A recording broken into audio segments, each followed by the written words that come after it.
मेरे सभी विश्वासी भाई बहनों को मैं और मेरे परिवार की ओर से प्यार भरा जय मसीह की। आज फिर 1.5 महीने के बाद आप लोगों से इस प्रकार से वचन के संगति में आने का परमेश्वर ने मौका दिया है। इस समय के लिए हम परमेश्वर को धन्यवाद करते हैं और मुझे खुशी हो रही है कि परमेश्वर अपनी इच्छा के मुताबिक अपने सामर्थ्य के साथ, अपने आशीषों के साथ इस साल में ले आए हैं और मैं आशा करता हूँ आप सब लोग परमेश्वर के अनुग्रह से सही सलामत होंगे। तो प्रभु का धन्यवाद हो। आइए हम परमेश्वर के वचन की ओर चलते हैं कि परमेश्वर आज हमारे साथ किस तरह से बात करना चाहता है, उस पर हम ध्यान देते हैं और मनन करते हैं ताकि परमेश्वर हमारे कमी घटियों को, हमारे आत्मिक जीवन को, शारीरिक मानसिक जीवन को भी सुधार में लाएं। तो आइए, आज का वचन है ग्रहण योग्य भेंटी।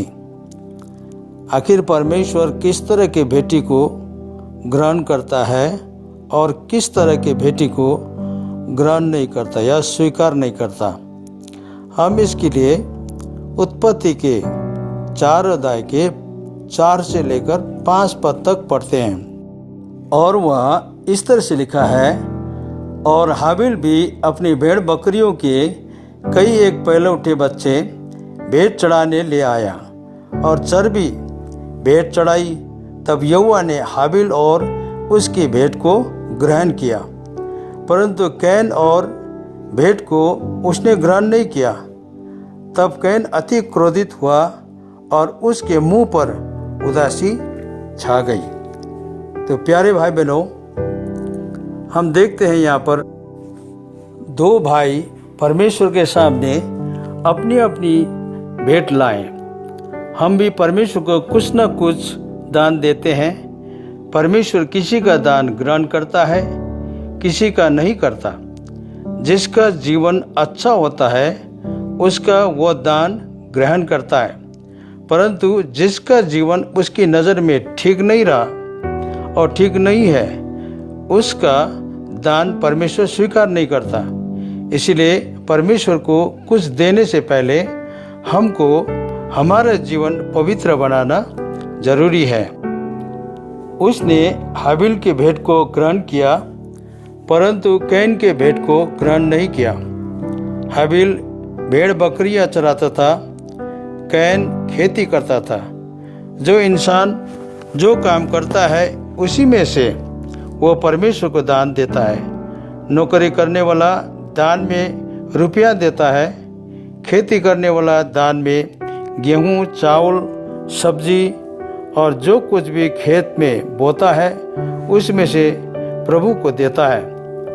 कैन भूमि के पैदावार में से परमेश्वर को कुछ दान देने के लिए लाया और हाबिल भी भेड़ बकरियों में से दान देने को परमेश्वर के पास लाया। परमेश्वर ने पहले हाबिल को ग्रहण किया, उसके बाद उसके दान को ग्रहण किया। लेकिन परमेश्वर ने पहले कैन को अस्वीकार किया और उसका दान भी ग्रहण नहीं किया, क्योंकि कैन के काम बुरे थे। क्योंकि पहले यूहन्ना 3 अध्याय के 12 में इस तरह से लिखा है कि और कैन के समान न बने जो उस दुष्ट से था और जिसने अपने भाई को घात किया। और उसे किस कारण घात किया? इस कारण कि उसके काम बुरे थे और उसके भाई के काम धर्म के थे। और हाबिल के काम सचमुच में अच्छे थे और परमेश्वर ने उसके काम को देखकर उसके जीवन को सबसे पहला ग्रहण किया।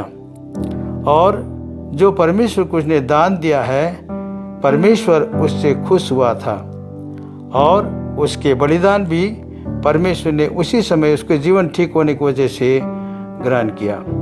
परमेश्वर को दान हम दे सकते हैं। हम में से कई लोग दे सकते हैं। बड़े बड़े धनवान लोग परमेश्वर को हजारों रुपए दान देते हैं और सोचते हैं कि परमेश्वर हमारे पैसे से खुश हो जाएगा, लेकिन ऐसा नहीं। आप परमेश्वर को रिश्वत नहीं दे सकते। दुनिया में हर काम इंसान पैसा खर्च करके करवा लेता है, लेकिन आप पैसे से परमेश्वर को खरीद नहीं सकते। यदि आपका जीवन पवित्र नहीं है तो आपका दान भी देना बेकार होता है, क्योंकि मत्ती के 5 अध्याय 23 और 24 पद में प्रभु यीशु मसीह ने कहा है, इसीलिए तू अपनी भेंट वेदी पर लाए और वहाँ तू स्मरण करे कि मेरे भाई के मन में मेरी ओर से कुछ विरोध है, तो अपनी भेंट वहीं वेदी के सामने छोड़ दे और जाकर पहले अपने भाई से मेल मिलाप कर तब आकर अपनी भेंट चढ़ा। भाई बहनों, परमेश्वर बहुत धनवान है। वो स्वर्ग और पृथ्वी का मालिक है। उसको आपका पैसा नहीं चाहिए, आपका जीवन चाहिए। फिर भी प्रेम हमेशा देता है, इसीलिए हमें प्रभु को देना भी जरूरी है। लेकिन पवित्रता के साथ जब कैन का दान ग्रहण नहीं हुआ तो उसको बहुत गुस्सा आया और उसने अपने भाई को मार डाला। अगर आपका दान ग्रहण नहीं होता तो गुस्सा न करें, अपना जीवन ठीक करें।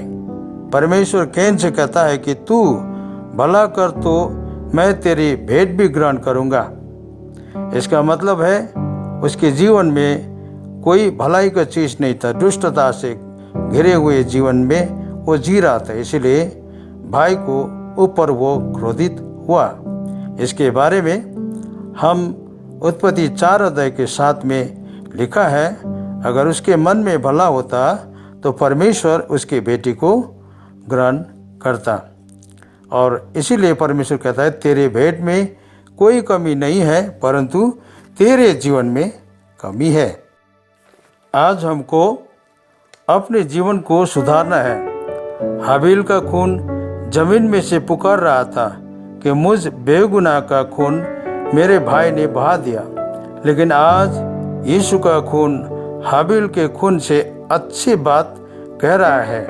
इब्रानियों की जो 12 के 24 में इस तरह से लिखा है, और नई वाचा के मध्यस्थी यीशु और छिड़काव के उस लहू के पास आए हो जो हाबिल के लहू से उत्तम बातें कहता है। और वो कहता है कि मेरा खून तुम्हारे लिए बहाया गया। इसलिए यीशु के लहू से अपने सारे पापों से छुटकारा पाकर स्वर्ग जाने को हम सब तैयार हो जाएं। इसलिए प्यारे मित्रों और भाई बहनों, आज के वचन का जो उद्देश्य है, हमें समझाना चाहता है कि परमेश्वर हमारे भेंट को नहीं देखता, मगर हमारे जीवन को पहले देखता है। हमारे जीवन कैसा है, पहले परमेश्वर हमारे जीवन को ग्रहण करता है, उसके बाद जो भेंट हम देते हैं, जो भलाई के जीवन से, एक पवित्र जीवन से, एक क्रिस्टीय जीवन से निकले हुए दिए हुए भेंट को परमेश्वर सहर्ष ग्रहण करता है। इसलिए प्रिय मित्रों, भाई बहनों, प्रभु आपको इस प्रकार के ग्रहण योग्य जीवन जो परमेश्वर के दृष्टि में है, वो जीवन परमेश्वर आपको प्रदान करे। आज इसी विषय को लेकर हम मनन करते हुए आगे भी अपने जीवन को पवित्रता और परमेश्वर की दृष्टि में ग्रहण योग्य जीवन बिताएं। प्रभु आप सबको इस वचन के द्वारा बहुत बहुत आशीष दे। अब परमेश्वर पिता का प्रेम, हमारे प्रभु यीशु मसीह के अनुग्रह और शांति और पवित्र आत्मा के सहभागिता और संगति आप और हम सबों के साथ आज से लेकर सदा सर्वदा बनी रहे। आमीन। Thank you.